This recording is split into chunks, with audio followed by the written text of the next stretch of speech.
Everyone could see the odd coincidence. Easter Sunday and April Fool's Day fell on April 1st, 1945. It was also immediately clear how serious the date was. Operation Iceberg, the Allied invasion of Okinawa, began on Love Day, L-Day, so named to avoid confusion with the D-Day landings in Normandy in 1944. Because the British and American Royal Navies gathered 1,300 warships and 75,000 tons of supplies off the coast of Okinawa, the preparations for the Okinawa operation were actually more extensive than those for D-Day. During World War II, aside from the terrifying possibility of an invasion of Japan itself, Okinawa in the Ryukyu archipelago was the final target of the American military rush across the Pacific, just 340 miles from the Japanese home island of Kyushu. The perseverance of the Japanese defenders who had resisted their air, sea, and land trans-Pacific attack was admired by senior U.S. commanders by the spring of 1945. They accepted that the bloodletting would go on until American combat forces took control of the Japanese home islands, even though the toll in lives and treasure had been high up to this point. Okinawa, the penultimate step before the invasion of Japan, was just another torturous island battle. Future operations would be facilitated by its airfields, harbors, and close proximity to Kyushu. Admiral Chester Nimitz was tasked with capturing Okinawa at the Joint Chiefs of Staff's direction. As in previous operations, the Commander-in-Chief Pacific relied on the same group of people, including Admirals Richmond Kelly Turner, commander of the Amphibious forces in the Pacific, and Raymond Spruance, commander of the Fifth Fleet, as well as a corps of planners who had been trained on the job for months and knew exactly what they were supposed to do. The United States 51st Corps would face the most difficult test of the war in the form of the impending Operation Iceberg. Army, and the 3rd Amphibious Corps Marines, which together make up the U.S. Lieutenant General Simon Buckner, a seasoned Army officer and the son of a Confederate general from the American Civil War, consolidated the 10th Army. More than 18,000 Marines and Army combatants made up Buckner's formidable 10th Army, and the commanding general made a concerted effort to ensure that his staff structure was inclusive. Deputy Chief of Staff Brig. General Oliver P. Smith was among the 34 Marine staff officials of the 10th Army he brought to the Okinawan coastline. Marine Maja. General Roy S. Geiger, an aviator who had commanded the 1st Marine Aircraft Wing at Guadalcanal, was in command of the 3 Amphibious Corps. The 7th, 77th, and 96th Infantry Divisions, with the 27th Infantry Division in reserve, comprised the 64th Army Corps under Major General John R. Hodge. Major General Pedro A. led the 1st Marine Division, which had fought in the Guadalcanal, Cape Gloucester, and Peleliu engagements. Del Valle, the 6th Marine Division, commanded by Major General Lemuel C. Shepard, Jr., was the first Marine force of its size to be organized outside of the United States during World War II, when it was established on Guadalcanal in September 1944. Prior to the main landings, Operation Iceberg involved the conquest of a number of tiny islands off the southwest coast of Okinawa. Kairamaredo and 7 nearby spits of land would provide as a primary supply and refueling site, as well as a safe haven for ships damaged during the landings. Preliminary airstrikes and a heavy naval bombardment were intended to weaken Okinawan fortifications. In the week before L-Day, 3095 carrier-based aircraft conducted sorties and 13,000 rounds of heavy-caliber ammunition were fired by Navy guns. To make room for the landing craft, underwater demolition teams, UDT, swam covertly ashore, placing explosives to mines and beach obstructions and monitoring the water's depth throughout the day. The Americans anticipated that the beaches would be fiercely defended from the start, despite previous experience at Iwo Jima, where the defenders had let the beaches fill up with soldiers and equipment before firing. Landings on the Higuchi beaches on Okinawa's southwest coast were part of the L-Day assault strategy. The 6th Division Marines were to land in the north, with Colonel Merlin F. Schneider's 22nd Marines, 1st and 2nd Battalions, striking Green Beaches 1 and 2. At Red Beaches 1, 2, and 3, Colonel Alan Shapley's 4th Marines, 1st and 3rd Battalions were scheduled to land. the 1st and 2nd Battalions of Colonel Edward W. Snedeker's 7th Marines were to land at Blue Beaches 1 and 2 to the south in the area of the 1st Marine Division, while the 1st and 2nd Battalions of Colonel John H. Griebel's 5th Marines were to land on Yellow Beaches 1, 2, and 3. On beaches marked purple, orange, white, and brown, soldiers from the Army's 7th and 96th Divisions, commanded by Generals Archibald V. Arnold and James L. Bradley, respectively, were to land farther south. After landing, the Marines and Army soldiers were to attack the Ishikawa Isthmus from the east, seize 2 important airfields, Yontan and Kadena, to divide the island in half, and then move north and south to secure the entire Okinawan Peninsula. The 2nd Marine Division was to carry out a fake analogous to a diversion carried out off Tinian in the Marianas the year before, while the actual landings were occurring. In order to divert the Japanese before turning away, the Marines had to be loaded onto landing boats and approach the Minatoga beaches on Okinawa's southeast coast, concurrently with the landings at the Higuchi beaches. American planners anticipated significant deaths and were not deceived. The Navy's fleet would have to lie off the coast of Okinawa for an indefinite amount of time, and this worried everyone from the top commanders to the sailors on board each ship. The fear that the fleet would be attacked by Japanese suicide planes, the infamous kamikaze, was the source of the worry. Over the course of 82 torturous days, Operation Iceberg produced a massive crop of devastation and death. On Okinawa, there were 7,374 American combat deaths, 31,807 injuries, and 239 reported missing. While at sea, the U.S. during the most horrific period in Navy combat history, 4,907 people were killed or reported missing, 29 ships were lost, and 120 ships were damaged. On Okinawa, 23 Medals of Honor were awarded, 11 of them posthumous. When victory was achieved, the Army, Navy, and Marine Corps all rightfully took part in the subsequent kudos. Additionally, Okinawa served as a paradigm for inter-service cooperation, notwithstanding the occasional confrontation that was unavoidable. With almost 1,000 soldiers, including Okinawan conscripts, the Japanese garrison was wiped out. Only roughly 11,000 captives were captured. Along with thousands of men, many of whom were on board the great battleship Yamato, and over 1,000 kamikaze pilots, the others also lost their lives in the Imperial Navy's final fight. An astounding 15,000 men, women, and children were killed among Okinawan civilians. With landing craft engines roaring and an almost uninterrupted expanse of white wakes 8 miles wide, the assault of Okinawa began on the morning of April 1st under a thick canopy of shelling and air support. American Marines swamped the beaches, and eerily, there was hardly any resistance. 60,000 men were ashore at the end of the day. Just 27 people went missing, 104 were injured, and 28 were dead.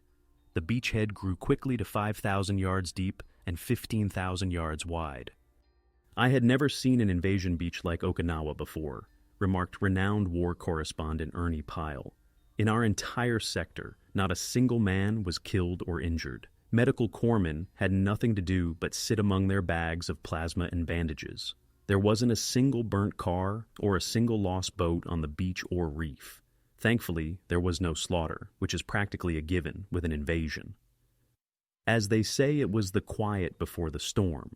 Within an hour, Japanese 32nd Army Commander, Lieutenant General Mitsuru Ushijima, watched the Americans drop 16,000 combat troops ashore from his command position at Shuri Castle. Although it was obviously unsettling and awe-inspiring, the scene complemented his defensive strategy. Arriving to Okinawa in August 1944, Ushijima took on the responsibility of leading his command in a battle to the death. He had a thorough understanding of defense. He would concentrate his forces in the rough terrain of southwestern Okinawa, command a fierce fight, and bleed the enemy white, even though he would give up the Kadena and Yontan airfields and let the Americans land. At the same time, waves of kamikaze pilots would crash their bomb-laden aircraft onto the Fifth Fleet ships. Together, they would buy Imperial General Headquarters in Tokyo valuable time to continue frantically preparing for the defense of the home islands.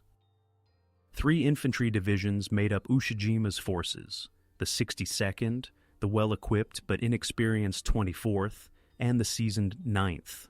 On June 29, 1944, the transport Toyama Maru was torpedoed and sunk by the submarine USS Sturgeon while its way to Okinawa, resulting in the loss of 5,600 combat soldiers for the 44th Independent Mixed Brigade. Later, the 15th Independent Mixed Regiment was merged into the 44th. The large Japanese force assigned to Okinawa was rounded out by a variety of artillery, mortar, engineer, and naval units. Ushijima made good use of his time, reinforcing the ridges, draws, hills, and ravines of southeastern Okinawa, while the Americans were battling their way across the Pacific, growing accustomed to brutal attacks and challenging island warfare. Tunnels, bunkers, pillboxes, artillery emplacements, and machine gun nests with overlapping fields of fire were all interspersed across the high land. A maze of underground passageways connected some of the sites, which were situated in the mouths of caves. In the stone tombs of long-deceased Okinawans, the defenders even mounted weapons. The Americans would find it extremely difficult and expensive to break through Ushijima's 3 defensive lines, which constituted formidable hurdles. It took 3 weeks of combat to break through the first line, which stretched from Skyline Ridge in the east to Kikusui Ridge in the west, just below the Ishikawa Isthmus. The second line extended to the port of Naha in the east from Yonabaru, which is close to the east coast, via Shuri Ridge and Shuri Castle, the former residence of the monarchs who ruled the Ryukyu Islands. Strung along an arc of fortified hills that controlled the slope of extreme southern Okinawa to the coasts of the East China Sea, Ushijima made his last stand at the 3rd defensive line. With a variety of heavy weapons, including the well-proven 47mm anti-tank gun that could pierce the armor of the American M4 Sherman medium tank, 150mm howitzers, and enormous 320mm spigot mortars that threw high-arcing shells so large that the Americans called them ash cans, Ushijima's troops were able to defeat the token forces he had committed to northern Okinawa by waiting.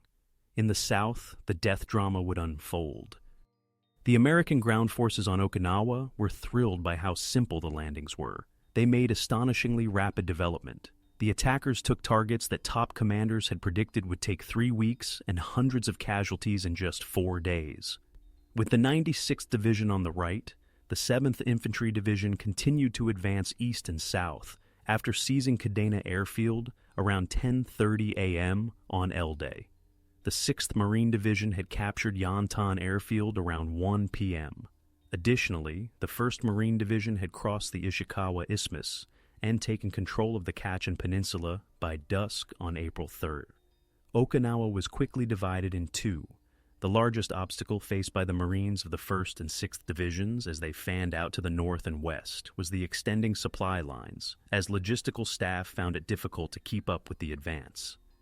The 2 airfields were operational within 72 hours. Marine Air Groups 31 and 33 arrived from offshore escort vessels. Before that duty was transferred to carrier-based Grumman F-6F Hellcat fighters, their Vought F-4U Corsairs served as ground support aircraft, interdiction fighters, and combat air patrols (SWAP) over the fleet. Within days, Yontan and Kadena received more tactical air power. An Army Air Forces fighter wing, night fighters, torpedo bombers, and observation planes. Patrols of the 1st Marine Division sought down the few Japanese soldiers assigned to defend central Okinawa and put down areas of resistance. By April 7th, the 6th Marine Division had rushed north and taken control of Nago, the biggest town in northern Okinawa. The division made a 55-mile advance in 13 days. Then, near the island's far northern extremity, the 22nd Marines took control of the thumb-shaped Heido-Misaki Peninsula. But soon, the window of quick mobility started to close. Mount Yaitaki, which rose 1,200 feet above sea level, close to Heido-Misaki, provided very advantageous defensive terrain. A difficult stand was made by Colonel Takesiko Udo and members of the 44th Independent Mixed Brigade, also referred to as the Udo Force, who manned constructed fortifications across 6 square miles. The Marines were held back for 5 days by 2 Japanese infantry battalions, an artillery company, and an anti-tank company totaling about 2,000 soldiers. Using minefields swept by enemy fire that had been pre-registered to oppose the approaches, 5 battalions of the 4th and 29th Marines repeatedly attacked Mount Yaitaki from the east and west. The battleship USS Tennessee's 14-inch guns and Marine Fighter Squadron 322s, VMF 322 Corsairs low-level bombing flights, assisted in breaking through the difficult nut of Mount Yaitake. They destroyed the Udo force. Before the Motobu Peninsula was cleared on April 20th, the Marines suffered 757 injuries and 207 fatalities. The troops learned of President Franklin D. Roosevelt's unexpected death on April 12th, while the swift northward drive on Okinawa was underway. A crass attempt was made by a Japanese propaganda leaflet to connect the president's passing to the ongoing Okinawan conflict. "You will become orphans on this island due to the terrible loss that led to the death of your late leader," it threatened. In addition to the quick capture of northern Okinawa, combatants from the Army and Marines took control of a number of other tiny islands. The Fleet Marine Force, Pacific, Force Reconnaissance Battalion, commanded by Major James L. Jones, made multiple landings prior to Army attacks to capture these islands. In support of the 77th Infantry Division's attack on Aishima, which was just 6,000 yards distant, the Marines captured Minashima on April 16th and brought a battery of 105mm howitzers ashore. The 77th Infantry Division faced 5,000 defenders, but the immediate goal of the Aishima operation was to take its airfield. The 77th Division suffered 1,100 casualties, but Aishima was secured after 6 days of battle. One among those slain was correspondent Ernie Pyle, who was mortally wounded in the head by Japanese machine gun fire. Millions of Americans were introduced to the perspective of the average fighting soldier through Pyle's poignant and sometimes heartbreaking reports from combat zones in North Africa, Europe, and the Pacific. The 77th Division soldiers built a monument to Pyle on Ieshima following the war. The soldiers had lost a buddy, it said plainly. In southern Okinawa, Ushijima's planned defensive lines were initially investigated by Army soldiers from the 7th and 96th Divisions. After landing on April 14th, General Buckner immediately committed the reserve 27th Infantry Division to the attempt to break the first line of Ushijima. On April 19th, a significant attack was launched, but it was defeated after the first gains were not maintained. Japanese anti-tank weapons destroyed or disabled 22 of the 30 Shermans that were committed to the offensive, and advancing Sherman tanks at Kakuzu lost contact with their infantry backup. General Andrew Bruce, commander of the 77th Infantry Division, proposed a second amphibious operation on the beaches of southern Okinawa to outflank the Japanese, but Buckner rejected the idea because the offensive momentum had stalled. According to Buckner, the operation was too hazardous. The beaches were not suitable landing spots because of the high cliffs, and it would put further strain on an already overburdened supply effort. Instead, Buckner decided to bash his way straight through the formidable defenders. After visiting the seized Okinawan land and arriving at Yontan Airfield on April 23rd, Admiral Nimitz spoke with Buckner and urged a tripling of the offensive effort.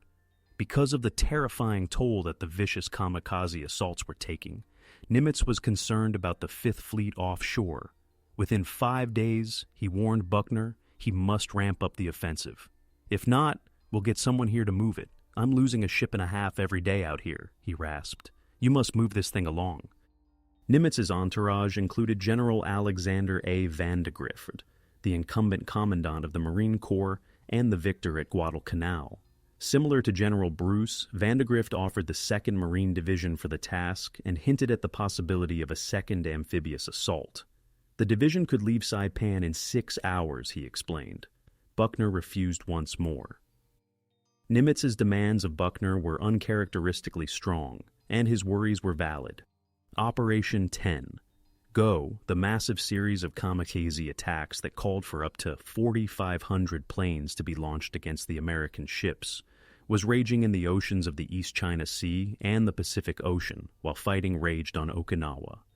10 massed kamikaze flights, called Kikusui, or floating chrysanthemums, were part of Tengo, or Heavenly Operation.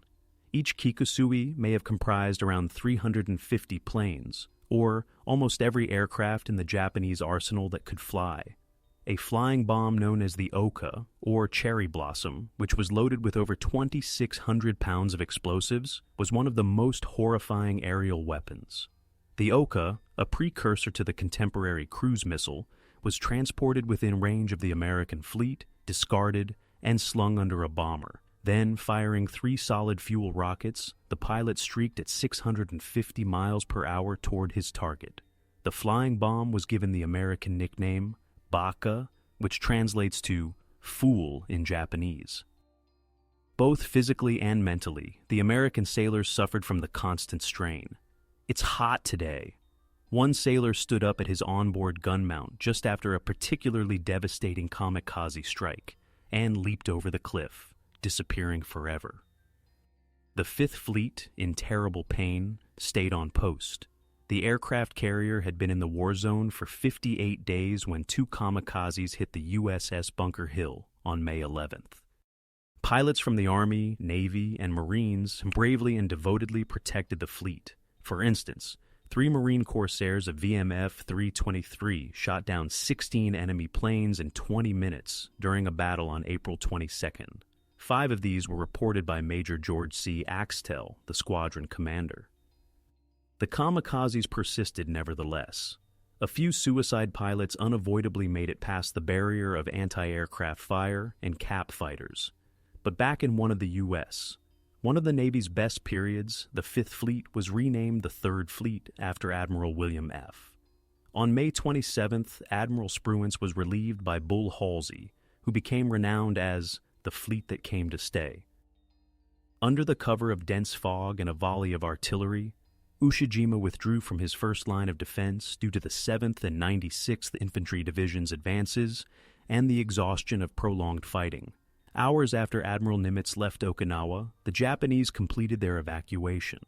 Leading the charge to drive the Japanese rearguard out of the rugged terrain between the Shuri line and the advanced fortifications was the 27th Infantry Division.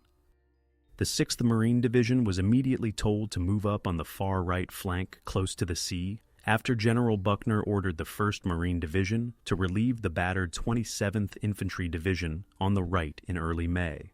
On May 1st, the 77th Infantry Division redeployed from Ieshima to replace the 96th Division in the center, while General Del Valle assumed command of the western region. After 10 days of respite, the 96th Division was to replace the exhausted and bloodied 7th Infantry Division in the east. Following these actions, the 10th Army Front was prepared to attack the Shuri Line defenses along a narrow front that was only roughly 9,000 yards long from east to west, with 4 divisions at a time. On the morning of May 2nd, General Del Valle gave the order for the 1st Marine Division to strike the Awacha Pocket.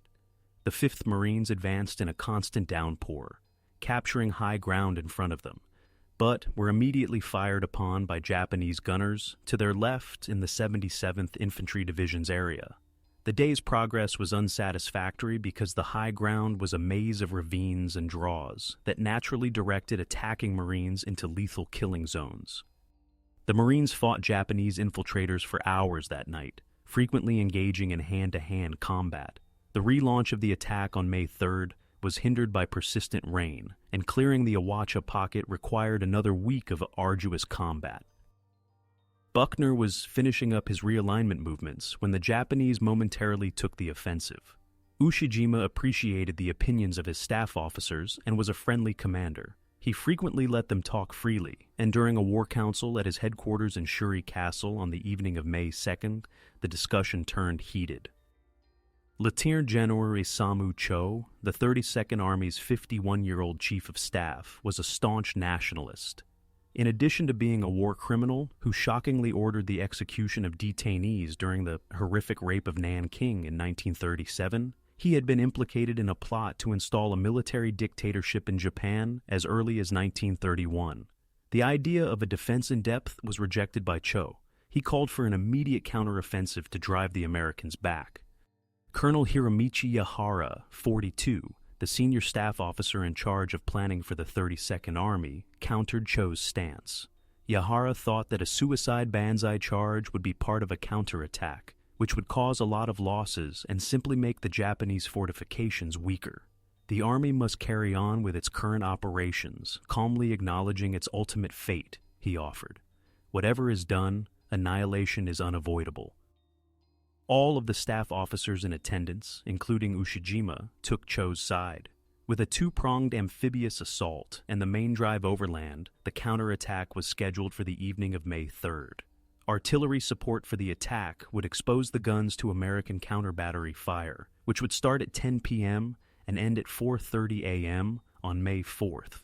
One of the spearheads of the counterattack was the 26th Shipping Engineer Regiment, which boarded barges and advanced behind the American positions in front of them toward the beaches on Okinawa's east coast, close to Skyline Ridge.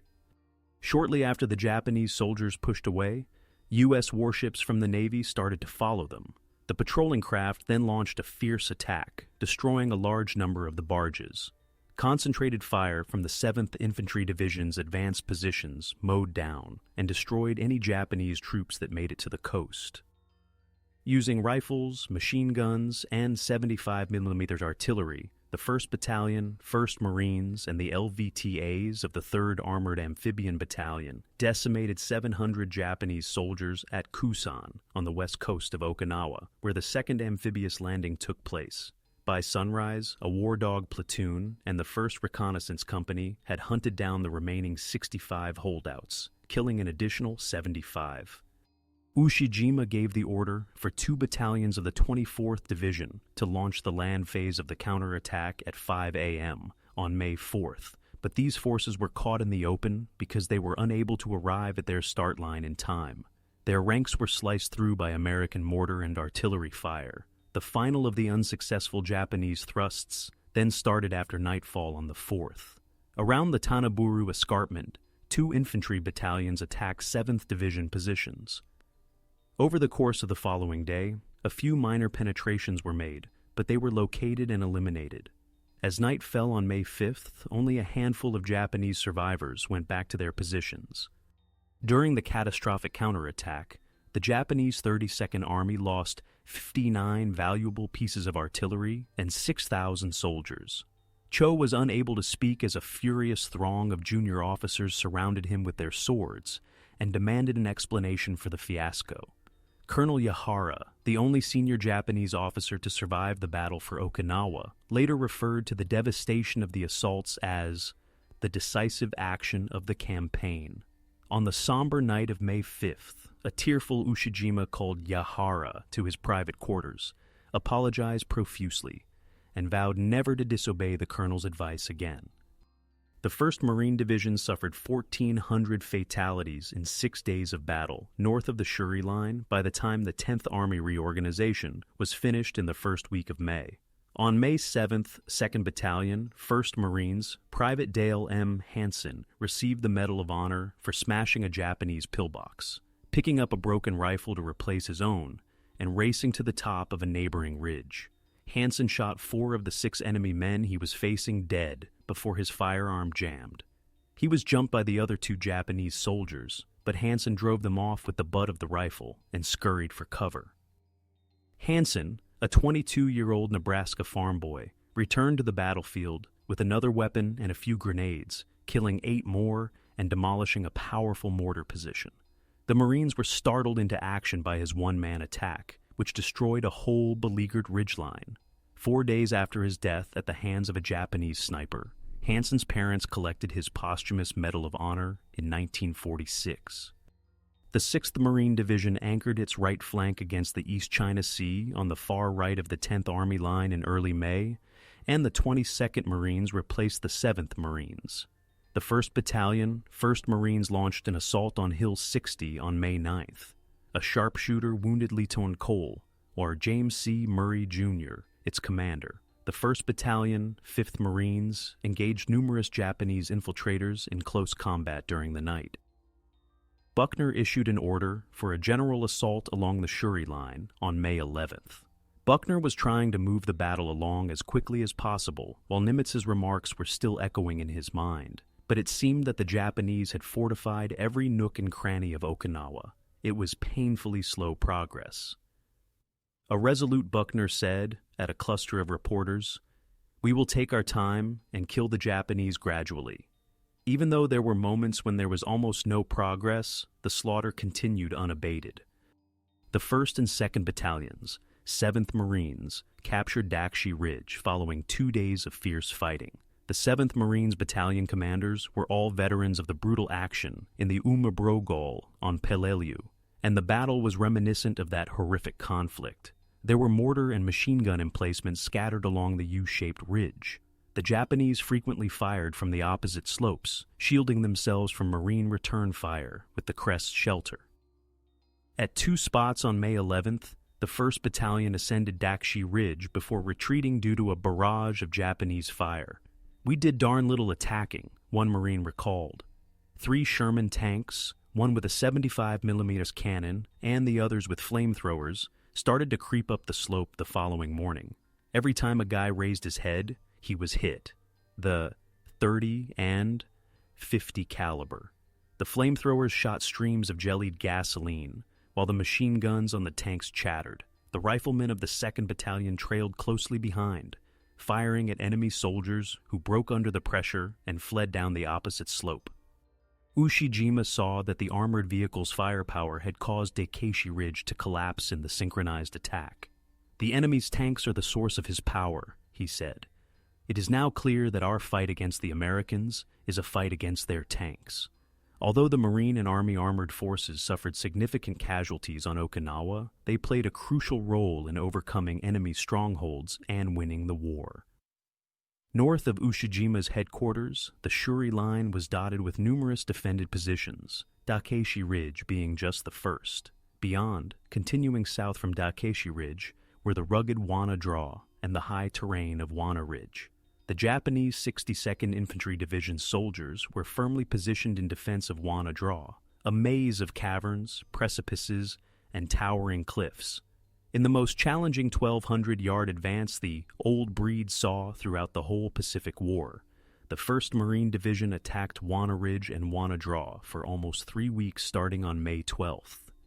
Infantry and armored fighting techniques had been refined by the 1st Marine Division's troops and tanks during previous campaigns. Tanks roared away with their 75mm guns and belched fire, and riflemen hid behind their armor and killed any Japanese soldiers who dared to approach the 33-ton Shermans with satchel charges strapped to their bodies, ready to kill themselves. Marine Shermans and Army flamethrower tanks linked to the 1st Marine Division effort fired 17 5,000 rounds of 30 cal and 5,000 75mm shells on a single day of combat on May 16th. Ammo while attacking Japanese strongholds with 600 gallons of scorching napalm. Twin 47mm anti-tank guns fired on tanks of the 2nd Battalion, 5th Marines on May 17th. The battleship USS Colorado received the coordinates from the map and used a well-placed salvo with its massive 16-inch guns to destroy the opposing weaponry. After the 7th Marines suffered 700 losses in the action at Dakeshi Ridge, the fighting in Wana Draw became so intense that the regiment lost 500 troops in 5 days. The 3rd Battalion, 7th Marines also lost 12 officers in 3 days, from May 16th to 19. Wana Draw stretched south from Wana Ridge and was 400 yards wide. As it approached Shuri Ridge and the village of Shuri, it abruptly narrowed.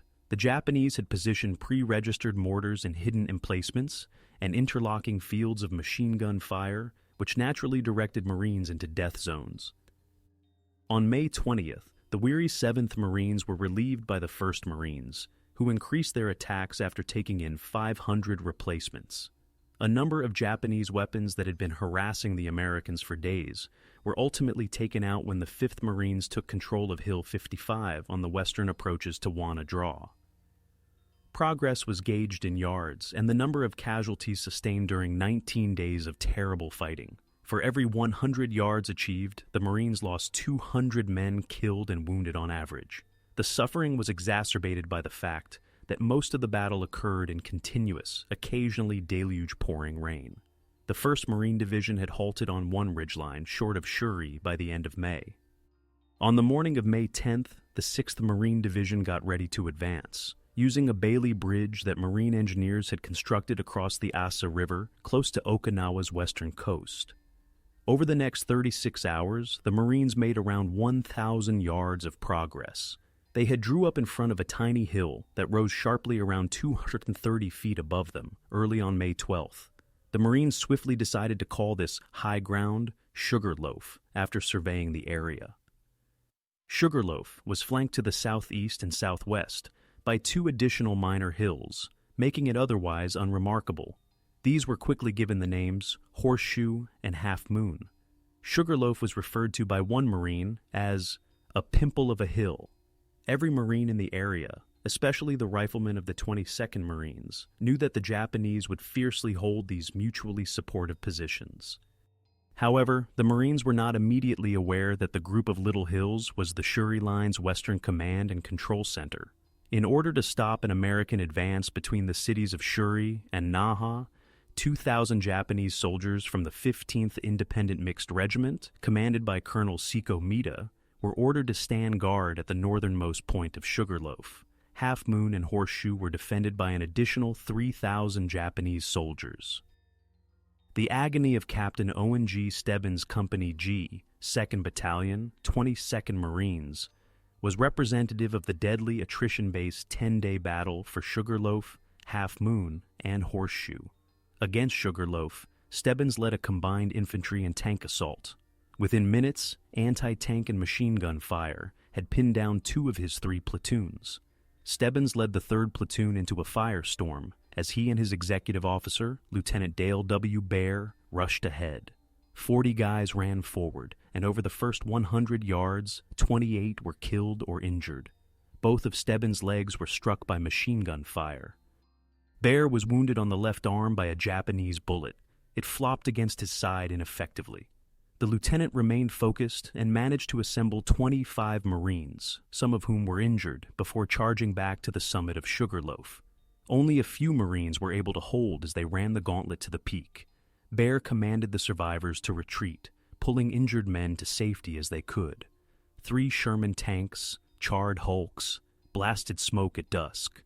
5 attacks had failed to capture Sugarloaf, and just 75 of Company G's initial 200 Marines remained unharmed. As the carnage lasted into the evening of May 14th, 29th, Marines remained dedicated to the battle. The 22nd Marines' 2 exhausted companies continued to march, doing what they could.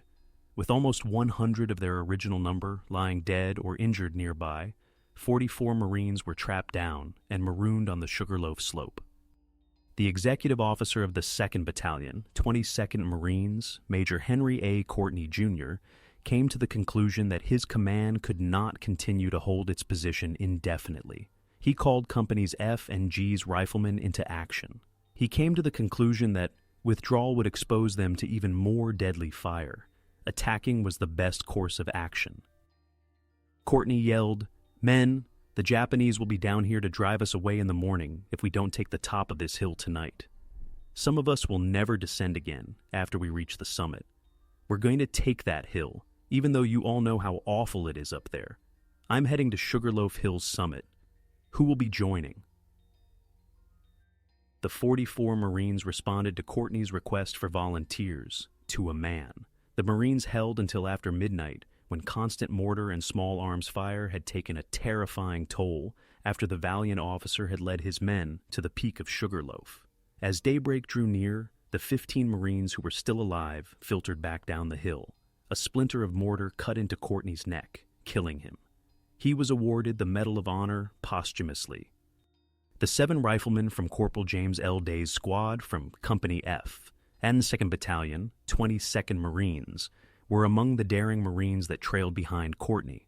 Day and PFC were swiftly killed by enemy fire, while 5 other squad members perished. Dale Bertoli found himself alone on Sugarloaf's western slope. Day and Bertoli threw grenades and emptied clips from their M1s into groups of Japanese soldiers, trying to repel consecutive Marine attacks against the small hill during a terrifying 4-day, 3-night experience. On May 17th, the 2 were finally told to leave. Day was injured, and a few days later, Bertolli was slain. Major General James L. Day returned to Okinawa 40 years after the fight to assume command of Marine stations there. The 22nd Marines suffered 400 killed and injured in 3 days of fierce fighting, or roughly half of the total. On May 15th, a Japanese artillery shell struck the command post of the 1st Battalion, 22nd Marines, wounded the commander and executive officer of the tank company supporting the operations on Sugarloaf, and killing battalion commander Major Thomas Myers. General Shepard responded by cautioning fellow commanders against exposing themselves to enemy fire. It was an unworkable warning nevertheless. The policemen were forced to take the initiative and confront the genuine possibility of losing their lives. The 29th Marines led the assaults on the Sugarloaf Horseshoe Half Moon Complex's formidable defenses on May 16th. The following day, Company E, 2nd Battalion, 29th Marines, made 4 charges on Sugarloaf, causing severe casualties on the enemy while losing 160 men. After holding Sugarloaf's top for several hours, these Marines withdrew after nightfall. While the Japanese defenders on Half Moon and Horseshoe were under intense suppressing fire from other 29th Marine troops, Company D, 2nd Battalion, 29th Marines, took up the effort on May 18th. Captain Howard L. Mabee, the company commander, led the attack on Sugarloaf. Supporting tanks circled Sugarloaf's 2 flanks, rumbled south through the valley's minefields, which had been so hard to get through, and raked the Japanese troops that came out of concealment on Sugarloaf's back slope. Throughout the night, Company D kept Sugarloaf and never gave up the crest. By late afternoon on May 20th, the 4th Marines had made significant progress on both sides of the 6th Division's front, after General Shepard ordered them into the line to relieve the 29th. The 2nd Battalion took control of the majority of Half Moon, while the 3rd Battalion held the most of Horseshoe. In his assessment of the protracted conflict for Sugarloaf and the surrounding region, 4th Marine Gunnery Sergeant Mike Gorikoff said, "We made 11 thrusts at that hill and fell back each time with most of our boys dead or missing. A PFC leading the unit as it retreated after a push at the hill was a frequent sight. The lieutenants appeared to have fallen first, followed by the sergeants. Nearly 2,700 members of the 6th Marine Division had been killed and wounded in the brutal battle for Sugarloaf. Combat fatigue, a regular occurrence in the midst of such horrific devastation, claimed the lives of an additional 1,300 Marines. The 7th Infantry Division took Yonabaru, and the 96th Infantry Division grabbed Conical Hill, while the Marines fought on in western Okinawa. With both Japanese sides in jeopardy, Ushijima reluctantly gave up his positions at Shuri Castle and Shuri Ridge. A pullback to the 3rd and last defense line across the Oroku Peninsula was suggested by Colonel Yahara. Taking advantage of the cover provided by bad weather, Ushijima issued the order. The Japanese retreated beneath American noses in the face of persistent rain and obfuscating fog, drawing little more than casual attention. Even tracked vehicles found the going difficult as the rain, which was at times torrential, slowed the subsequent American assault and turned roadways into seas of muck. On May 28th, however, tanks from the 6th Marine Division clattered toward Naha's outskirts and pressed into the settlement. After encountering minimal opposition, Company A, 1st Battalion, 5th Marines, led by Captain Julian D. Dusenberry, moved forward to launch an assault on Shuri Ridge the following morning. The Marines arrived at the crest almost without firing a shot, anticipating a battle.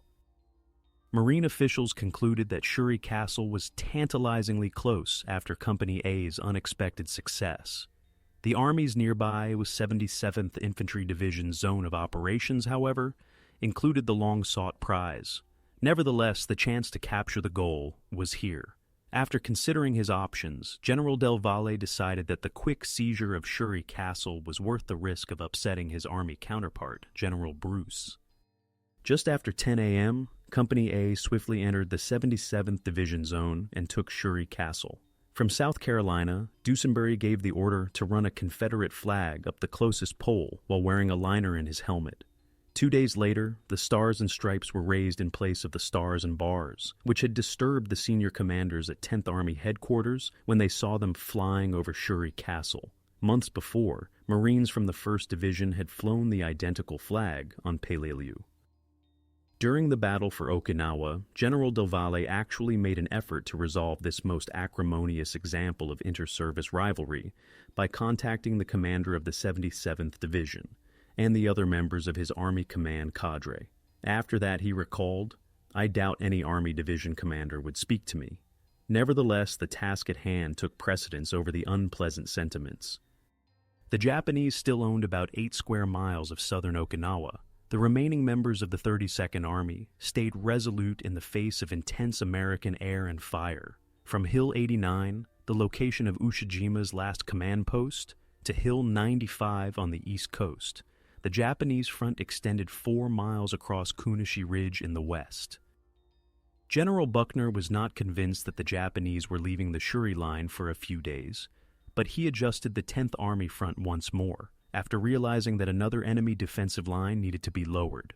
The 1st Marine Division, 96th Infantry Division, and 7th Infantry Division would advance slowly from west to east, fighting and dying along the way. The southbound trek resumed in torrential rain. Control of the Oroku Peninsula was necessary before the 6th Marine Division could take Naha Airfield. General Shepard sought authorization for an amphibious invasion across the Kokuba estuary to strike the Japanese flank instead of a lengthy overland attack. Colonel Shapley's 4th Marines landed on the Oroku Peninsula early on June 4th, after scrounging together enough operational LVTs in a short 36-hour time frame to organize and carry out the action. While the 22nd Marines pounded the enemy from the landward side, elements of the 29th Marines trailed behind. Under the leadership of Rear Admiral Minoru Ota, one of the few senior officers of the once dominant Special Naval Landing Force still alive, the Marines engaged in combat with some 5,000 Japanese soldiers who were prepared to die for the Emperor over the course of 9 more days. From machine gun positions, the ruins of planes at the outskirts of Naha Airfield, and cave entrances, Oda's ad hoc group battled valiantly. Only 200 of them gave up when the Marines won. Oda sent a resolute final message to Imperial Navy headquarters before he and his staff officers killed themselves. He wrote, "The soldiers I have commanded have fought valiantly in the highest tradition of the Japanese Navy. The Okinawan mountains may be distorted by intense bombardment, but our men's devotion will not be affected." When the Marines took control of the Oroku Peninsula and Naha Airfield, 1,608 people were killed and injured. On June 12th, Hill 95 was taken by the 32nd Regiment of the 7th Infantry Division and its assisting Sherman tanks. The right flank of Ushijima's defensive line was unhinged that same day when the 17th Regiment took control of the eastern end of the Uzadake Cliff. By dusk on the 13th, the last Uzadak were captured by the 96th Division in the middle. The 1st Marine Division attacked the western anchor of the Japanese line in coordination with the Army offensive. Dakeshi Ridge was the target of the attack, which was led by Colonel Snedeker's 7th Marines. The 2nd Battalion's capture of Hill 69 on June 10th marked the end of the preparation to that assault. The actual Dakeshi Ridge stretched across rice farms and open fields, rising to a height greater than that of the obstinate Sugarloaf. Japanese artillery, mortars, and machine guns were aimed on the approaches from nearby high terrain, but it lacked the Sugarloaf Horseshoe Half-Moon complex's concentrated covering firepower. On June 11th, the 7th Marines advanced on Dakeshi Ridge, and the first attacks were defeated with significant casualties. 2 Marine companies were on the crest by 5 a.m. on the 12th after Snedeker ordered a night attack. Surprised Japanese troops were preparing breakfast when they were destroyed. The Japanese quickly retaliated, launching fierce counterattacks on the 2 Marine troops. They rejected 3 attempts to bolster the Marines on top of Dakeshi Ridge. At last, Snedeker dispatched 9 Sherman tanks, each carrying 6 Marine riflemen, over the valley. Each tank disgorged its cargo through the opening at the bottom of its hull after reaching the summit of Dakeshi Ridge. After that, 22 injured guys were evacuated and loaded onto the tanks.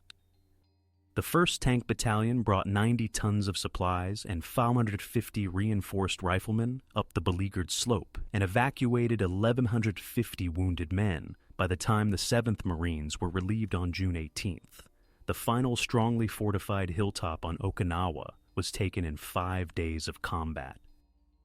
General Buckner ascended Mitsuru Ridge to watch the deployment of the Marine reinforcements as they entered the line on the 18th.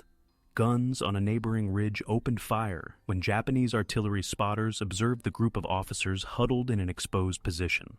Near Buckner's group, 5 shells crashed into the earth, shattering coral formations in a rain of shrapnel and broken rock. A splinter about the size of a dime struck Buckner in the chest. One of the highest-ranking American military leaders killed in battle during World War II. He passed away 10 minutes later. Following Buckner's passing, General Geiger assumed interim command of the 10th Army, and with the surrender of Kikusui Ridge, there were just a few remaining areas of resistance. Army General Joseph Stilwell arrived 5 days later to assume command of the 10th Army. General Geiger finally proclaimed Okinawa secure on June 22nd. On the same day, General Ushijima and General Cho committed ritual suicide when the 7th Infantry Division's men gathered over the entrance to his command cave on Hill 89. Cho wrote on a piece of paper before he passed away, "We made the greatest use of our strategy, tactics, and techniques. Despite our heroic efforts, our battle was insignificant in comparison to the enemy's material might." Yahara became a prisoner of war after Ushijima gave him the order to turn himself in to the Americans. He assured the devoted colonel, "If you die, no one will be left who knows the truth about the Battle of Okinawa. Stole the momentary embarrassment, but bear it. Your army commander has given you this order." After over 3 months of intense fighting, Operation Iceberg, the pivotal Pacific theater of World War II, came to a close. Death and misery of that magnitude had seemed unthinkable until then.